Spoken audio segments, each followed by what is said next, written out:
नमस्कार. आजच्या नवीन व्हिडिओमध्ये तुम्हा सर्वांचं अगदी मनापासून स्वागत. तर आज आपण चटकदार अशी मसाला कैरी बनवतोय.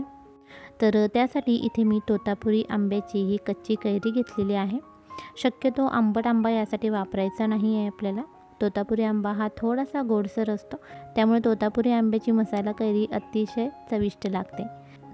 हा जो तोतापुरी आंबा आहे तो इथे मी अगदी स्वच्छ असा धुवून घेतलेला आहे. त्यानंतर या कैरीचा देठ काढून टाकायचा आणि तुम्हाला हव्या त्या आकारामध्ये ही जी कैरी आहे ती कट करून घ्यायची. शक्यतो मसाला कैरी अशा प्रकारे उभी कट केली जाते. तुम्हाला हवी असेल तर तुम्ही याचे बारीक चौकोनी काप देखील करू शकता. यामध्ये आता काही मसाले ॲड करूयात. सगळ्यात आधी पाव चमचा जिरा पावडर घातली. जिरं चांगलं गरम करून त्याची पावडर बनवून घेतलेली होती. पाव चमचा चाट मसाला घालायचा, म्हणजे मसाला कैरी अगदी चटपटीत बनते. मसाला कैरीला छान आंबट गोड चव यावी यासाठी थोडीशी साखर टाकायची.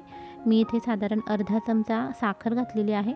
तुम्ही यामध्ये पिठी साखर देखील घालू शकता या साखरेऐवजी. चवीपुरतं मीठ टाकूयात आणि शेवटी लाल तिखट टाकायचं. लाल तिखट तुम्ही तुमच्या आवडीप्रमाणे कमी जास्त करू शकता.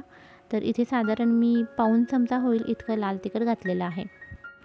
आता हे सर्व मसाले कैरीला व्यवस्थित लावून घेऊयात. कैरी यामध्ये छान अशी घोळवून घ्यायची. नेहमी आपण मसाला कैरी करताना फक्त लाल तिखट आणि मिठाचा वापर करतो. हे बाकीचे मसाले आपण यामध्ये शक्यतो ॲड करत नाही. पण तुम्ही असे हे बाकीचे मसाले देखील ॲड करून बघा. पिठी साखरसुद्धा थोडीशी टाकायची, म्हणजे छान आंबट गोड अशी मसाला कैरी बनून तयार होते. आणि कैरी ही थंड गुणधर्माची असल्यामुळे उन्हाळ्यात जेवणासोबत तोंडी लावण्यासाठी ही जर तुम्ही वापरलीत तर अंगातली उष्णता देखील कमी होते. त्यामुळे ही रेसिपी नक्की करून पहा. आजची ही छोटीशी रेसिपी तुम्हाला जर आवडली असेल तर आपल्या व्हिडिओला लाईक करा, शेअर करा आणि चॅनलला सबस्क्राईब करून ठेवा, म्हणजे असेच छान छान रेसिपी व्हिडिओ तुम्हाला पाहायला मिळतील. पुन्हा भेटूया अशाच एखाद्या छानशा रेसिपीसोबत. तोपर्यंत तुमचा निरोप घेते. धन्यवाद.